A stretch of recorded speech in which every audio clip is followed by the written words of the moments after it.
Welcome to another episode of Awe and Wonder podcast from the Special Education Technology Center. This series is our second series called Leaders and Changemakers. And I'm Sarah Kinsella, And I'm Brenda Del Monte. and today we're so excited to have Cassie Sementelli with us. And Cassie is a leader and changemaker. Can you introduce yourself, Cassie, for us? Tell us a little bit about yourself. Sure. I'm a speech and language pathologist. I've been working in the field of augmentative communication and assistive technology for 30 plus years. A variety of different settings, from hospitals and clinics to private practice and school districts, and serving individuals, preschool through adult. And right now, what are you doing right now? Right now, I'm the augmentative communication program manager for Beaverton School District, which is the second largest school district in the state of Oregon. Okay. Oh, wow. I didn't know that it was second largest. Okay. So Beaverton. Well, thanks so much for joining us today. We're really excited. I'm excited to hear from you. We have some questions lined up, but I know Brenda knows you and has told me about your role in mentorship. So we're particularly excited to hear about that today. We've been starting these podcasts with a question that's student focused because that's what it all comes down to, right? Is the students. So we wondered, is there a particular student in your career who has inspired you, maybe to do more, or is kind of your why you do this? Yeah. There have been many students who've had a significant impact on my practice. And I think, each of them kind of have a piece in there because it's a factor of where we entered each other's orbit. It's sort of in my learning curve, and then whether they were, entering middle school or going to a transition program, and it was just the confluence of their learning and my learning that kind of came together, and it really kind of opened my eyes and changed my awareness. But, if you made me pick one, it would be April. And this is a young woman who, not so young woman anymore, but when I first met her, it was my first opportunity, my first experience to support a student in a full inclusion program. And she entered as a full inclusion kindergartner. And this was many years ago when that wasn't a very common practice. What year was that? Oh, God, now you're going to make me. Approximately. Wow. Well, based on how old she is now, I'm going to guess it was maybe like 2000. Okay. So that wasn't happening then. No, 1990, somewhere between 98 and 2000, I'm guessing. Okay. When, wow.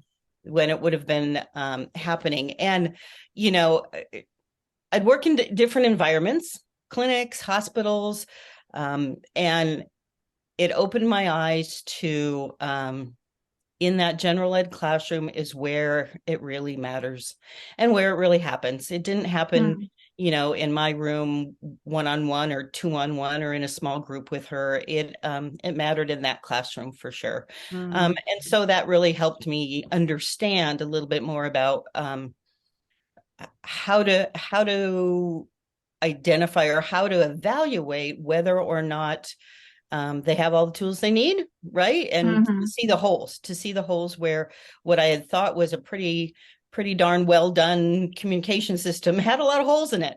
And I had to scramble and work really hard to sort of fill those to make sure that she had the opportunities that she needed in that classroom. She also taught me, that you have to put in the work to understand the family dynamic and the culture. She was from a different culture than mine. And I didn't, it made me understand that she didn't need to sound like me in her talker. And that, the things that I thought were important to include were less important to her in her world and in her day-to-day life, and that there were pieces that had I not put in the time and the effort to understand her and her family, and to kind of get to know some of those things that were April's life outside of school, that I wouldn't have had the opportunity to sort of say, well, gosh, let's put them in your talker and let's make sure you have the opportunity to talk about that. Right. And like I said, and I learned to appreciate that you have to sort of open yourself up to put in the time. It's not the time that is designated, 30 minutes twice a week on their IEP, Right. but you need to be able to share in that, and it helped me understand ways in which I could maybe get that information, and have that connection with her, her family and her community that was outside the school environment. Right. And that's what makes it meaningful. Yeah. Communication meaningful, because she wants to talk about what she's interested in, Right. and the way she's doing it. I love that you brought that up. And I'm curious, what are some ways or some tips and tricks that you've come across that to give you that time, or to make those connections with families, that when you're busy in school and you, like you said, you have the time allotted in her therapy time is not is not all the time you spend thinking about Right. these kids. Right. That's sort of changed over time. I think that's probably getting easier to do with so many electronic and media ways of sort of connecting with families and people. Tricks I use now is send them on Facebook and sort of see some of the pictures and things that the parents sort of post up there of things that their family has done, places their family has gone. Right.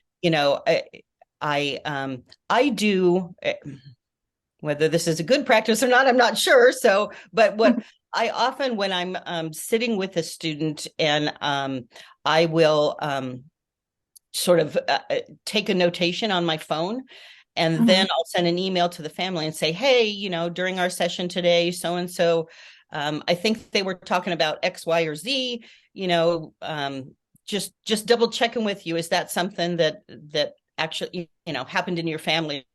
Or can you tell me more about that? Right. Just sort of take that notation based on the little windows that I hear or see coming from the student, that they don't have the capability at the moment to elaborate on that or to give me the full perspective. So I just take a little note on my phone, and then I go back and send a quick email to the parent. Our district has sort of parent communication channels that are kind of built in electronically, parent square and some of those sorts of things. So I use that often Right. to be able to get a little more information related to that. Also as the kids get older, I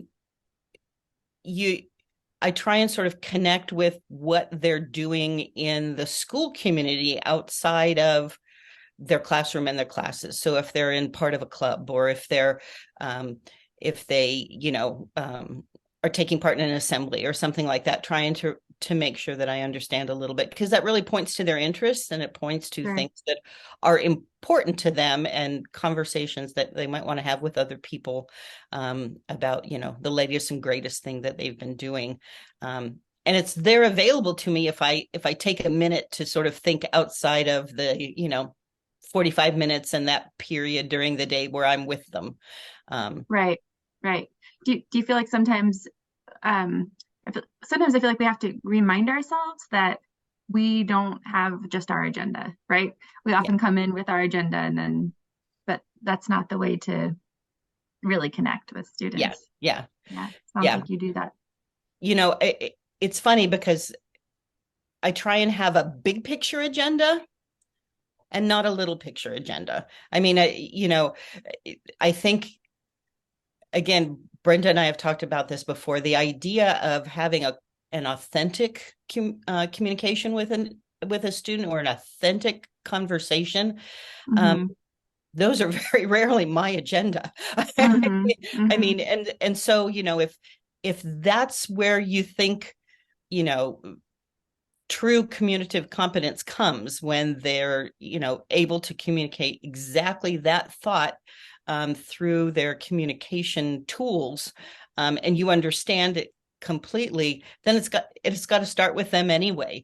So I try and have a big picture agenda. I know that I'm, want them to understand, navigational paths, let's say, of where their vocabulary is, or I want them to understand, increase the different pragmatic functions that they're using their communication device for. But if I have too fine-tuned an agenda, if I have too fine-tuned, in my mind how it's going to go today, it's very mechanical, right? I might get through it and I might have done what it is my goal is, but I don't walk away with the same level of satisfaction about their communication than I do when I follow their lead, when I don't hold too tightly to what my agenda was. Right. And your connection is probably much better when you're following their agenda, right? Yeah. For sure. I mean, and every session subsequent to that one kind of circles back to that one. You know what I mean? When you've had one of those really authentic communications, even if it's sort of like, oh, well, gosh, I wish we could continue talking, but time is up and we've got to move on, the bell rings or whatever. I find myself circling back to that because it's like I want to recapture that level of authenticity in the communication. And it's the best jumping off point to have that happen again and more and more and more, right? Is to take that first original, spotlight into what's important to them and what's happening with them and what they want to talk about.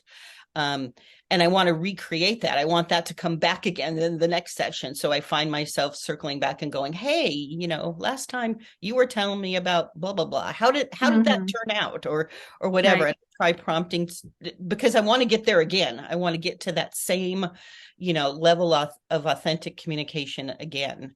Right. Yeah, I think that's so great. I know when I get to the end of a session, I'm like, I have no idea what I'm writing down for data or goals, but this was amazing. I know I've hit the mark. You know what I mean? So I want to write a goal that says they told me something I didn't already know, because that is communication. And then we'd meet the goal every time, right? Like I want to write them broad enough where I can capture the magic. The other thing about the follow-up, Cassie, is, hey, last week we talked about this. How'd that go? I was listening. And I believed you. And I think that you said what you meant to say. And some of that stuff that gets lost, right, when we're trying to take data, we need to know what the goal was so we can measure if it was correct and all that jazz. We lose that human connection piece that is communication too. And I love the parent piece. I think it was super exposed when we went into lockdown, and I'm on the family side a lot of times. I do both. I consult with the school districts, and the schools would say, I can't get this mom to call me back. And then I'd be at the home, and the mom's like, I'm not calling them back. I don't even know who they are. I haven't had my IEP yet. So I haven't met any of my therapists yet. And it was like, we have got to connect with people more than once a year at the IEP meeting. The IEP meeting is hands down one of the parents' not favorite day. And it's now most of our favorite days. So it's like, if that's the only time we're making connections with families, we're doing it wrong anyways. So I love everything about that. Making sure that you understand the whole person requires that parent input. Also the piece about you saying, so they told me something. So I check in with parents and say, hey, they said this. Because you're also saying, they said this, I believe them, I want to know more. You know what I'm saying? And you're modeling that for them, that they told me this. And if they say, oh, that was a show on TV, it's still true that they're telling you something they're interested in. And most of the time I'm completely shocked whenever we do writing samples and I send them home, or sometimes I'll put it on Google Docs so parents can see them, share the doc. They're like, oh my gosh, that happened. I mean, they didn't tell you all the information, but let me fill in the gaps, So it definitely, you're modeling that I'm taking them for their word. I want to know more about who they are. And those parents will say, well, the one chick is cool because she knows, she gets my kid. When the parents are talking about going into an IEP meeting and meeting staff, well, so-and-so's pretty great because I know she gets my kid. What does that actually look like? That's what you're talking about. You know what I mean? Yeah. I'm outside of marking plural S. You know what I'm saying? You might have met that goal, but you didn't meet the goal, the big goal. Yeah. And I find, there's mechanics about the IEP, right? When you sit in an IEP meeting, it's sort of like, we know the things that we got to get through in whatever allotted amount of time that there is. And, while we pay a lot of, homage, if you will, to the idea that this is a collaborative process and the IEP gets written together as a team, et cetera. Then reality hits you in the face, and you realize to get through this in the hour of time that's allotted, you have to do these things ahead of time, right? And to make sure you dot all the I's and cross all the T's, and all the appropriate check boxes are checked, and all the dates are correct, and when services start and end, and all these kinds of stuff, that there are mechanical things about it that just make actually having that process be collaborative and be a dialogue and all those sorts of things is really, really challenging, right? And so if you haven't established that relationship, and you've had a semi ongoing conversation with these families of these kids who have these sort of intense needs, that meeting is just going to be mechanical. It's going to be an obligation. It's an obligation that everybody is there, so that we can record your attendance, and that we can sort of say there was representation from all of the different domains that this student has needs in, etc. All those mechanical things. And it's not where you're going to find anything out about this kid, really. I mean, you might get oh, by the way, we've changed his medication, or something to that effect. Right. But in terms of understanding exactly what, your student might be interested in communicating about, or ensuring that that you've helped them develop the tools and the means to be able to sort of really authentically, show the world who they are, that's not going to happen in that IEP meeting. No. Particularly if you haven't had any conversations with that family beforehand. Right. So, Cassie, I can tell that you're about the relationships, and whether it's with student, the family, everyone, right? And I assume that you're also about the relationships with people who you're working with, and either partnering with or training. And that is probably one of your guiding principles that doesn't change, right? No matter when you started doing this to now. I'm curious, are there other guiding principles that have stayed regardless of advancements in technology or in other things? Yeah. Over the course of my career, I'm going to say it, unfortunately, my role has sort of changed more from working, really more directly with the kids, to helping other staff, building the capacity, building the knowledge base, and building the passion, I hope, in my colleagues and those that do the direct service with the kids, and to sort of, spread, I don't know, spread the commitment, if you will, to helping these kids have the best programs and to achieve the best that they possibly can. And there are some things that I kind of use as my touchstones along the way when I interact with these people. Like I try and impart to newer therapists that there's never just one right way. I think people come out of programs, or they open the box of the brand new communication device and they turn it on, and what they see, they feel like that's got to be the right way. Otherwise, why would they have put it in this device if that wasn't the right way? And trying to help them understand that there's never just one right way to do things. And I think, when we add the technology on top of the learning goals for this kid. So they've got literacy goals, and they've got math goals, and they've got, social emotional learning goals, and they've got, behavior goals, etc. That when we layer technology on top of it, all of a sudden the technology becomes the way to achieve everything. And, Mm-hmm. reminding people that there's just no one right way, that to address some component of their program through low tech is a lot of times the best way for that piece, Mm-hmm. Right. Yeah. Or but for that time of the they get day. stuck in the idea that, okay, this tool is now the do all and the end all for this student. Right. And I try and, make sure people understand there's more than one right way. It's not I'm right and you're Mm-hmm. wrong. It's just, Mm-hmm. there's different ways of looking at it. um Right.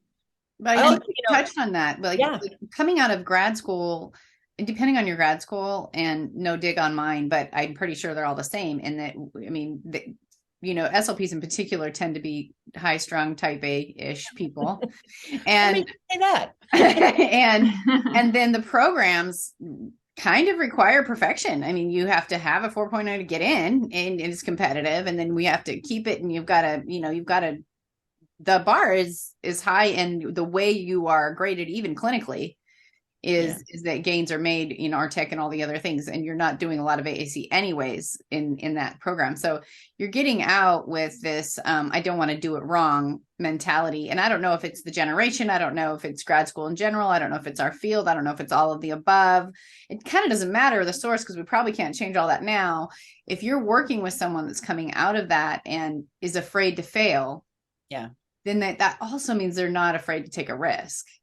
Yeah. So how are you coaching people or encouraging them to go try it?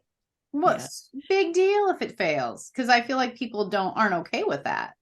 Yeah. Well, and some of that comes with experience, right? Because you've seen the other ways, but they haven't yet. Yeah. Yeah. I think a couple things. I think as a person in a mentorship sort of role, you have to be willing to own your own mistakes too. So quite often, I'll sort of tell people, oh my gosh, well, when I first tried to do XYZ, it was a total failure. And just try and sort of, model, if you will, the idea that we all go outside, when you color outside the lines, when you're willing to go outside the box, sometimes you're going to fail, and it's going to be, a glorious failure. And then other times, you're going to say, I hit the nail on the head. That really worked, right? But I think as mentors and as people who are trying to sort of like, build capacity, bring up the new professionals coming behind us, I think it's really important to own what didn't work as well as what did work, and be willing to talk about that. And I try and sort of basically, tell people it's just, I'm not brilliant. It's just because I've been around a heck of a long time and I've done this for a heck of a long time. And you learn pieces along the way. And I think there is this, this is their first position, and somebody sort of says, okay, well, this kid is on your caseload, and they have a conception that they're supposed to be an expert about everything this child might need from the get-go. And none of us got there overnight. None of us walked out, with our mortarboard on our head and said, okay, now we're an expert and we're going to know the answer to everything. Right. And just, giving them permission to sort of say, look, the only reason why, I'm suggesting this, and I think this might be a better thing to do than what you're doing, is because I made the same mistake myself, or I tried it myself and it didn't work very well, or, whatever, or, I worked with one of these things, before they were electronic, when they were mechanical, and this is how they work, kind of thing. I love that idea of the not being the expert. That's come up before. I know Brenda's talked about that too. And I think that took a while for me. I remember my first IEP meeting, and I remember thinking, these parents want me to be the expert. And then it took a while for me to realize, if I'm saying I'm the expert to these parents on this first time meeting their kid, right, or working with their student, that is not what they're thinking. They want the relationship and all that good stuff that we talked about before. and to have ideas, but to be open to work with them. And Right. I think the other thing I try and impart to other people is, the perception that you're going to sit with a student and you're going to not understand their nonverbal language because you're new to the relationship between the two of you. You know that you had your great plan set out of what's going to happen, and it's just bombed. You thought they were going to do X, and it's obviously too difficult, whatever. That I always sort of go from the premise when I'm working with an individual to basically when you're not having success to sort of say, look, it's not you, it's me. Right. It's not you, it's me. It's sort of like, I wasn't paying close enough attention to your nonverbal communication in order to understand that. Or, I made a mistake. I misjudged what we were supposed to do today, and I didn't do my homework to understand how this program worked well enough because, we have these horrendous, technology fails, etc. But, I always try and sort of set the premise that sort of like, it's not you, it's me.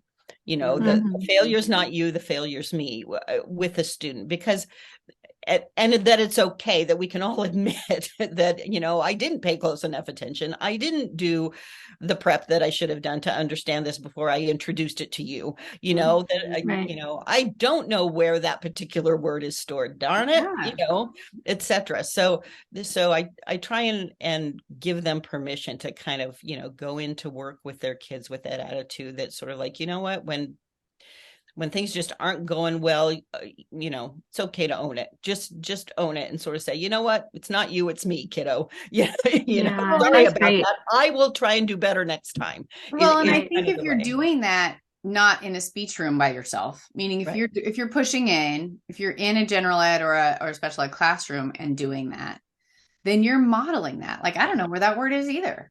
Yeah. I don't know how to do that on this device either, I guess. Or wow. So when we can't get this thing to turn on, plan B looks like low tech. Let's go. So you're kind of like, it's never the student's fault, but also you're showing how you're being out loud about the way you're thinking about things. And I think that, you can do as much continuing ed as you want in a classroom setting, in a closing the gap, in an ATIA or a modules online. But until you see someone in action fumble around and get 30 minutes in and they haven't had a lot of responses, but what they did get was meaningful, and call it good. Yeah. Nobody's getting 8 out of 10 because they're not getting that far, but that far on the data collection, but you're getting somewhere. They're understanding, you're talking out loud about how we're going to communicate using this and what you're going to accept as communication, meaning if it's not a complete sentence or those kinds of things, right? That we can, you can tell someone, they can be in a class and hear that. It's different to watch you do it and have them go, got it. Yeah. Yeah. When I have professionals who maybe, have asked for a consult or whatever, and they haven't really worked with me before, and they ask me the question of, well, what is it that you're going to do? So the SLP put in a referral for you to come and work with this kid or observe this kid in my classroom. What is it that you're going to do? And I just, 9 times out of 10, it's sort of like, I don't know. I can't tell you ahead of time exactly what I'm going to do. It's more dynamic than that, Right. But what I can tell you is that what I do, I'm doing not only to, be evaluative of the student or assess the student, but I'm demonstration teaching. It's sort of like when I jump in and sort of, the moment I enter that classroom and engage with anybody in that classroom, in my head, I'm modeling. I mean, in my head, and I walk into the classroom that way, and that's one of my mentorship sort of things. There's sort of I don't know if this was something I tried to think back about it. I think probably maybe it was Girl Scouts. I don't know. But the idea of, um, if you walk in with the attitude to say, I'm going to leave this place a little bit better than I found it. Right. Mm-hmm. And, in Girl Scouts or whatever it was, so see a piece of trash, you pick it up if Right. Right. whatever. Leave But no trace. right. But I try and have that same attitude in a classroom. So when I come in and I know, just by virtue of me walking in the door, I've changed the dynamic in that classroom, right? Because I'm another adult and all these kinds of things. And so I try and keep in mind, and my goal is to leave that classroom a little bit better than I found it to begin with, not only for that student, but perhaps in a bigger sense. And by that I mean, it's sort of like, if I feel like I share an idea with the teacher, and it's sort of like, after sort of observing and this kind of thing, I sort of say, hey, you know I did that a couple of years ago, and have you ever seen XYZ, and you might want to check it out, by sharing an idea, sharing a story, maybe sort of something that happened to me in relation to what they were doing, or kind of a trick of the trade. Or I can provide them with a tool or a strategy. I try and do that in the moment right there. I have a lot of things in my laptop case that I sort of bring into the classrooms with me when I go, that are just little things. And 9 times out of 10, I picked them up from the vendor booths at some place like ATIA or Closing the Gap or whatever. But I try and bring, a bookmark or a magnet or a poster or something that I pull out of my bag there that is just sort of a way to say, hey, I saw you. I saw what you did in your classroom. I appreciate what you do, and I want to share this with you, because I just sort of feel like, as specialists, we kind of come in and out of people's classrooms, and, I watch myself do it and I watch others do it. And when I've seen others do it where they just kind of come in and they have their notebook and their pencil or whatever, and they stand in the back of the room, and then they disappear without even a goodbye, thanks a lot, etc. And I No interaction. approach it really differently. I try and approach my time in their classroom as a, hey, my only agenda is to share with you whatever I can, to make life easier for you and for this kiddo that we're looking at. And so I try and sort of take those things with me when I go into people's rooms in their domains. I'm a guest in their domains. So I try and make myself, it's, your mother taught you, when you're a guest at somebody's house and you get up in the morning, you make the bed behind you or whatever. I mean, I try and take that same attitude when I'm visiting other people's, classrooms that they worked very hard to create as, the environment that they want it to be. And I'm the guest. So I have and they're busy. They're busy. Oh, sorry, Brenda. In their classroom, and so you want your time to be valuable and meaningful. And I love that idea of having that conversation, and then they've connected. And then I just wanted to say, for those listening who haven't been to ATA or a conference, that you're talking about like little swag that you'll pick up, like a bookmark or a core board sometimes. And you can get these things from your vendors. If you call the AAC vendors, say, hey, I know you have core boards or calendars or things. And I love that idea that then you can leave that with them. Yeah. Oftentimes what I'll do is, if I've been to one of those conferences, when I get home, I'll call up my local rep and sort of say, hey, I saw they were handing out XYZ at the booth. If you got 30 or 40 extras, send them my way, kind of thing. Because I also try and sort of keep those on hand and hand those out to people when I do in-services or trainings or professional development stuff as well. Just, it's a visual, right? I mean, everybody wants these visual reminders of keeping AAC, or keeping, the little catchphrases that we use in front of them. So I give them a magnet to hang on their file cabinet that hopefully is that little visual reminder. Right.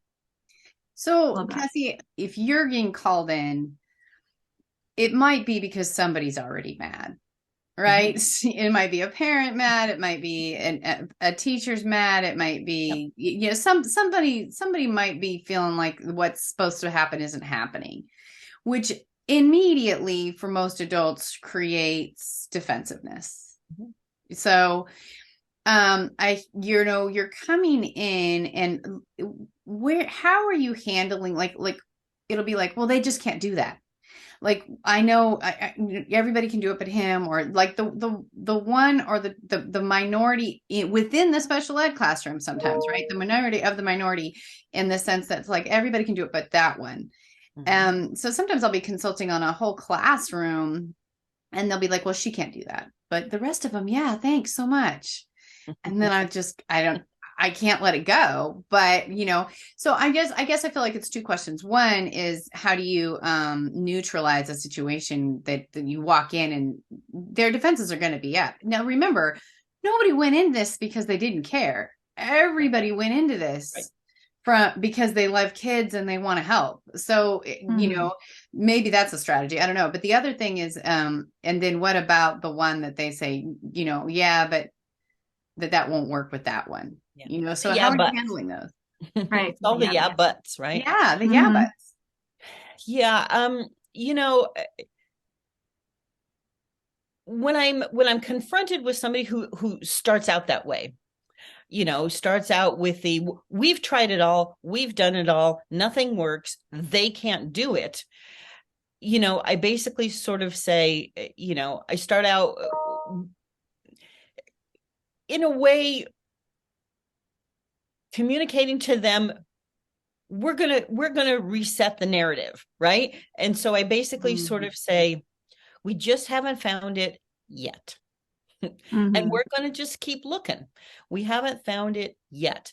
And you know, I say something like, you know, and I, you know, have not found, you know, the perfect car yet either, or, you know, whatever it is that right. it hits me that day, because there's a whole lot of things that, you know, we just haven't found the perfect thing yet, right? I haven't found the perfect nail polish color yet, or whatever. And I try and just kind of, you know, kind of take the pressure off by making a quip of that sort, to sort of say, just haven't found it yet. And so it doesn't mean I'm not still looking for it. And you know, it's maybe not the top of my mind every day. It doesn't need to be the top of your mind every day, but you know, we all have to agree that we just haven't stopped looking, and we're going to continue to look for those things. And I think, you know, again, that coupled with it's not you, it's me, getting them to get to the place that basically sort of says, you know, we have to quit saying that kid can't do that's not right for them, and basically sort of say, we haven't figured out what's right for you. We haven't figured out, you know, what motivates you. We haven't figured out whatever the obstacle needs to be. You know, I try and couple those two things together, that regardless of what's happened in the past, we're going to start with today and move forward from today. And then you know, the idea that, and we just haven't figured it out yet. Right. I love that. Yeah. And that's validating for that person who is having a real feeling, right? They're frustrated, or they're like Brenda said, they're coming at it because they want the best for the student. But that's validating, but it moves on quickly to, okay, so now let's figure this out. And I love that a lot. Yeah. You know, I spent a number of years in private practice, and the practice was really, you know, we were contractors to the school district. So, you know, 9 times out of 10, we got called in when, you know, when the two parties could no longer talk to each other. Right? You know what I mean? It's sort of like there was conflict. We got called in because there was conflict, and we got called in because, you know, there was a perception that within whatever organization, school districts, you know, school, clinic, whatever, that there wasn't, you know, they weren't going to reach a collaborative agreement, without Sure. sort of somebody looking from the outside kind of thing. So that idea of starting in where people sort of say, well, we've tried that and it didn't work. Well, this kid's never going to be able to do that, etc. That was just about every situation we stepped into was a version of that. And sometimes it takes a little while, but you have to kind of keep sort of saying the past is history. We're going to look at this fresh. We're going to look at this with new eyes. And, you know, because kids change, people change. Right. And so, you might have had a history and there might be all this, well-documented attempts of things that maybe weren't as successful as people hoped they would be, but we're at some point y'all need to let go of that. At some point we all need to sort of let go and say, let's start at the very beginning. Right. Very good place to start. I always do that.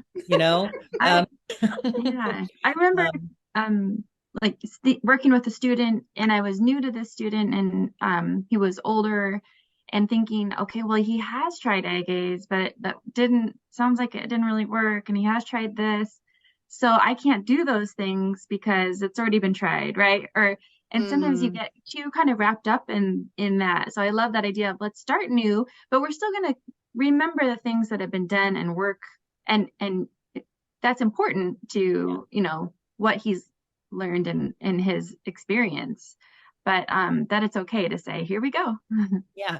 Well, and you have to remember that it was, the student might be feeling those very same failures as well. And my God, have they heard people talk about what a failure it's been? I mean, yeah. When you stop and think about it, and the more conversations that have come to pass prior to your new start, however that happens, 9 times out of 10 that's happened.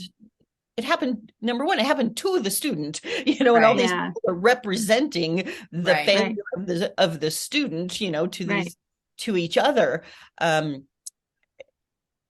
You have to be aware that they've got ears, and they've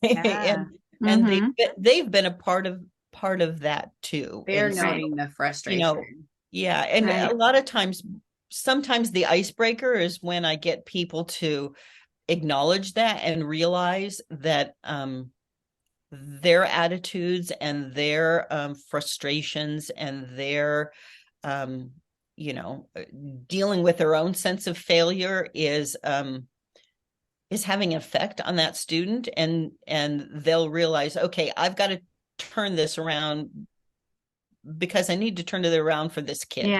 Right? I need this kid to get better and more messages than you can't do it. You're a failure. We're never going to be able to figure this out. You're not doing it right. If you only did it better, then it would work. Kind of thing. And I think we forget about that sometimes as the adults trying to do the problem solving. We forget that, for that student, that's a personal failure to them. Right. And I don't think any of us are in this job and have chosen to do what we do if we think that that's what we're doing, going around making kids feel like failures. I mean, just cash it in now if that's what I'm doing. And people need reminding of that sometimes. So I think you're right. What about when you are in a situation and you're like, you're sensing burnout from the SLP, the special ed teacher, everybody involved, but here we are, and it's November, so you have the rest of the year, right? It's like how do you, I don't know, how do you counsel or mentor people that seem like they're at an end, and we're not at the end. I mean, we're not at the end of the year. We're not at the end of the problem. We're not at the end of any of this. How do you kind of shatter that shell and get to the inside of that? Oh, that's a really good question. How do I do that? I know you do it. I'm thinking of a particular situation that's sort of at the present time, and I guess the place I start with is trying to approach adults and adults learning. Okay. So adult learning is different than kid learning. I mean, there's a whole lot of more, I don't know, emotional overlay with Mhm. adult learning. There's a whole lot Yeah. of more self critique and self analysis and all that kind of stuff that happens that, kids aren't thinking quite so meta, right? They don't think about, Right. why is it I'm reacting the way I'm reacting? They Right. just react, right? Right. So there's that layer with adults. And I guess, you know, when I'm sort of faced with a professional and I sort of see that sort of like, wow, this person is just really has kind of disengaged from the Mhm. process of problem solving, right? Mhm. It's sort of like, they get burned out. And I think they disengage from the process of trying to find solutions. They see Mhm. only problems. They don't see Mhm. solutions. I basically, try and approach them and sort of say, look, I don't know your story, right? I don't know how you got Mhm. here. I don't, but I'm going to validate that you didn't get to sort of this place because you wanted to. You didn't get to this place because you don't like being a teacher anymore, or you don't Mhm. like Right. kids or whatever. I don't know your story, but I know that's not how you got here. I know Mhm. that's not why you got here. So what can I do to help you move from that, right? Mhm. And starting by asking the questions, um what would be most helpful to you? If there was Mhm. one thing I could do for you, if there Mhm. was one thing that I could maybe help create, a solution for, what would that be? Mhm. um and a lot of times it's I just need more help. I just need more aides in my classroom. Mhm. I just need Mhm. more adult bodies to do the things that I know need to be done for these kids, but I Mhm. just don't have the manpower to do it. So I just need more aides. And I'm just sort of like, well, that's not within my ability to be able to Right. give you more Right. personnel, but is there something that I can give you that would help, this kid have a little more time where they can do things independently without the need of an adult? How about if I do Mhm. that? And so I try and kind of turn it around and admit when it's something that I can't give them, because when the teacher sat there and said, I need more aides in my class, she knew perfectly well I did not have the capability of Right. giving that to her, right? Sure. But It's she's like, really I know invested that. in that narrative that Yeah. she's invested in the narrative that it doesn't get better without more aides. Yeah. And because they say it every day. So they're building Yeah. that narrative too. Yeah. And she knew perfectly well I didn't have the capability to Right. do that, but I listened. I Mhm. listened, I validated that, yeah, you know what? It- Yeah. every classroom I go in has unfilled, assistance positions, or that are Yeah. being filled by sub Sure. or temporary employees. And I Mhm. know that's super frustrating. Unfortunately, I can't do anything about that. But, again, it's sort of like, but if I can make your kid a little less independent, a little more independent, less dependent on an aide Mhm. having to be right there beside them, would that help? And Right. what are they going to say? No, that won't help. I mean, of course it Right. will Right. help, right? Right. Right. But I've at least sort of thrown out the carrot. At least I've thrown out, well, Mhm. I'm not here to, I'm here to listen to what's getting in your way, and to empathize, and to understand, and to validate. Yes, I see that that's an issue, but I've also at least said, but can I leave this place a little bit better than I found it? Can Mhm. I help find a way for this kid to be a little more independent when they're doing their reading? I don't know, Right. whatever. Um, and that's a small step that helps you, you know, be able to have more coverage for other kids, whatever. But Yeah. Mhm. but I try and sort of take that approach to it, because teaching is hard. What Yeah. we're Yeah. asking teachers to do in these classrooms every day is Mhm. hard.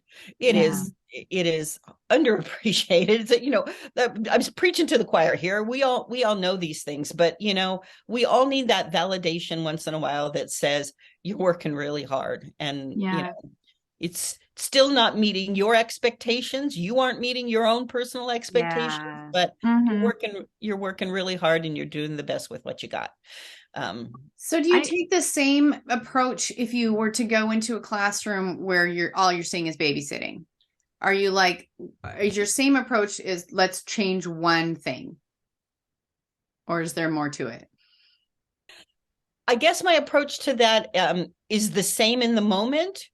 It's different in the long term, right? So Okay. if I go into a situation and I find, I find a teacher parked behind the desk and just kind of barking commands at the people around them and sitting behind their desk in front of their laptop, and just sort of doing that, teaching from a distance Yeah. kind of perspective.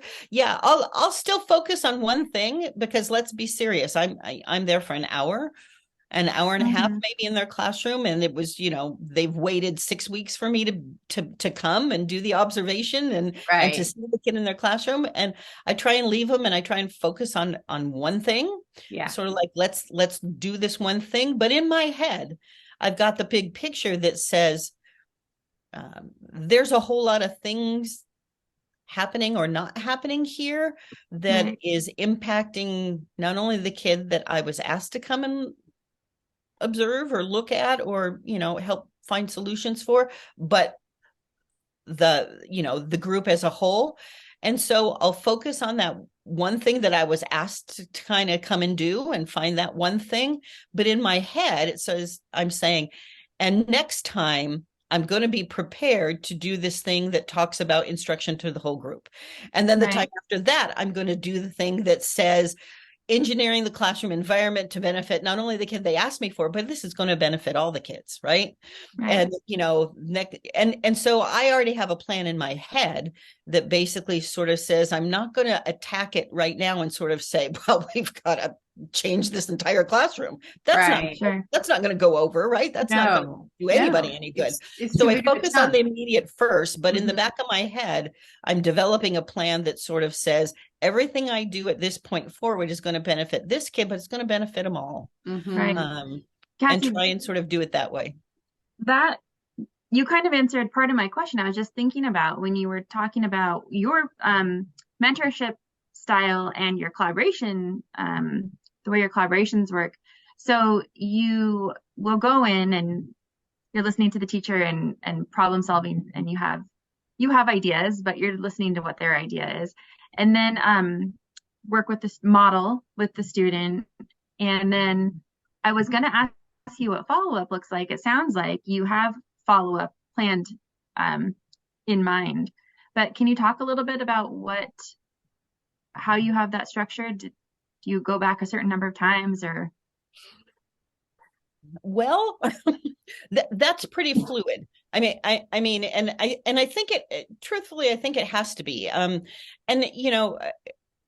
there are constraints that you as a professional have based on, the model of your service Mhm. delivery in your Yeah. district or Mhm. your consortium or whatever it is, whatever administration you're working within.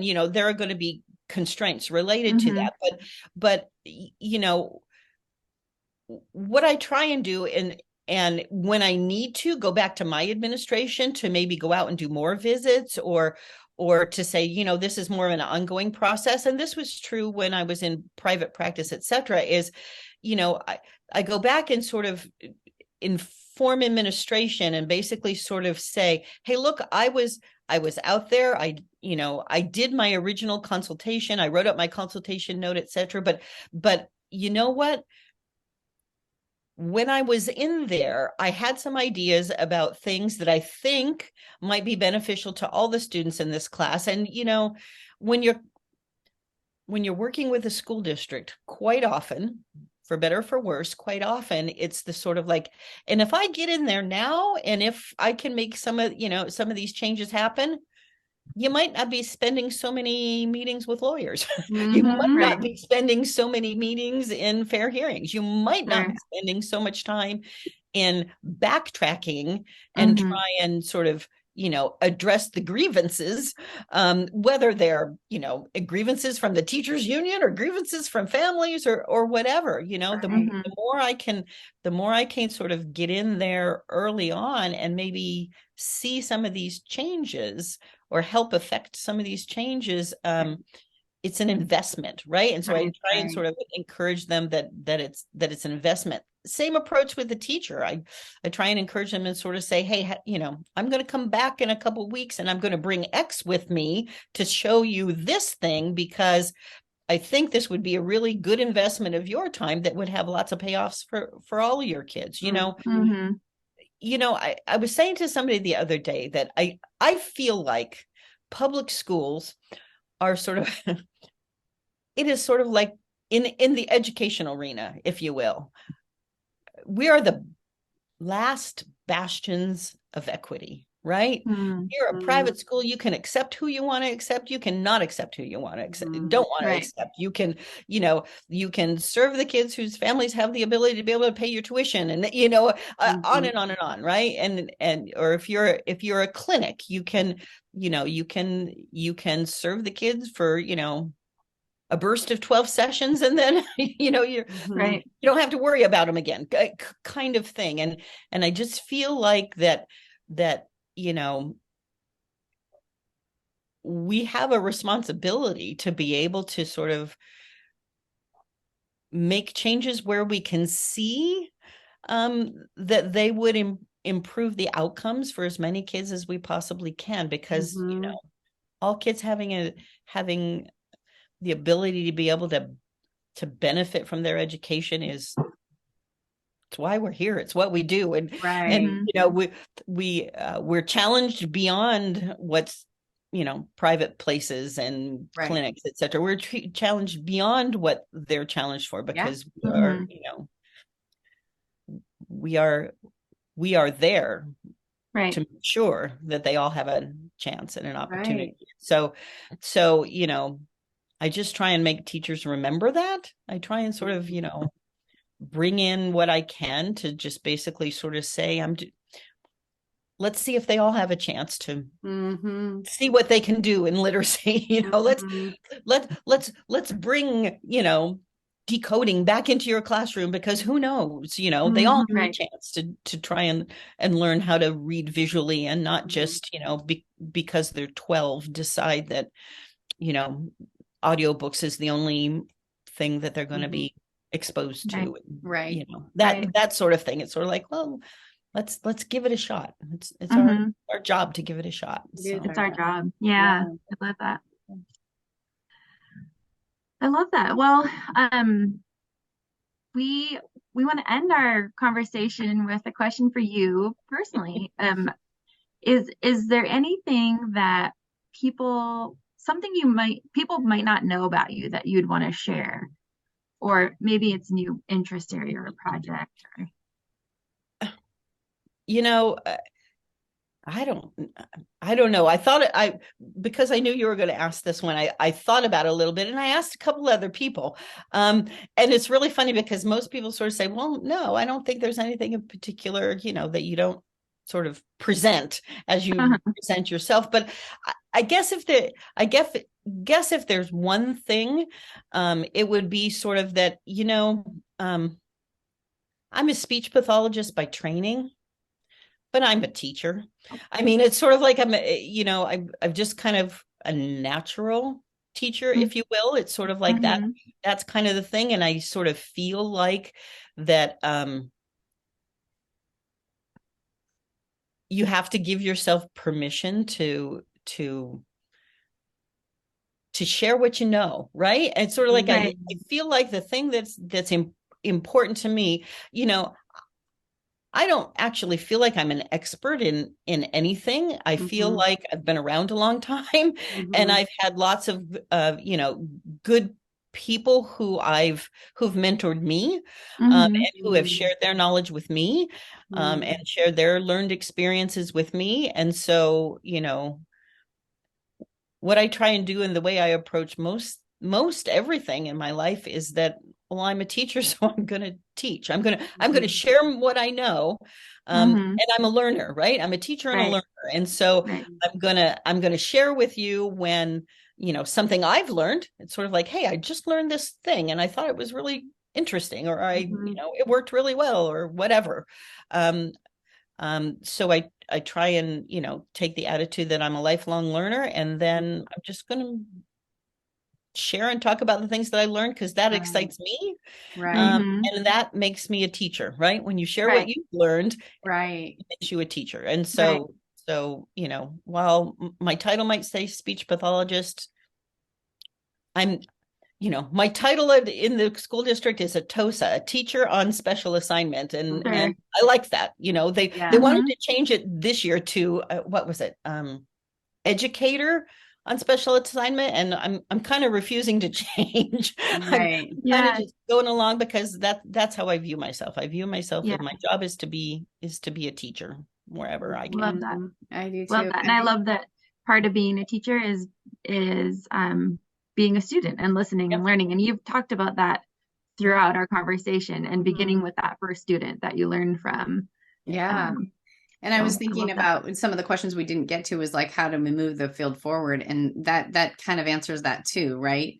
We only move forward if we know where we've come from. And so one of them is it's talking about your past failures. Like, oh, we didn't even have this. So we did that and that bombed. Right. So then they made this, right. So it's like kind of understanding that and moving the field forward and saying, I'm going to share what I know. So, because that's what I feel like I don't want anyone to, I want people to enter the field knowing what I know, because that's then when you talk to them in 30 years, they're farther along, right? It doesn't really work that way, but you do want to help people maybe learn what you know, it might have taken you 10 years to learn it, but maybe I can figure out a way to that you won't have to take 10 years to learn this part or that part, right? Because then it moves people forward.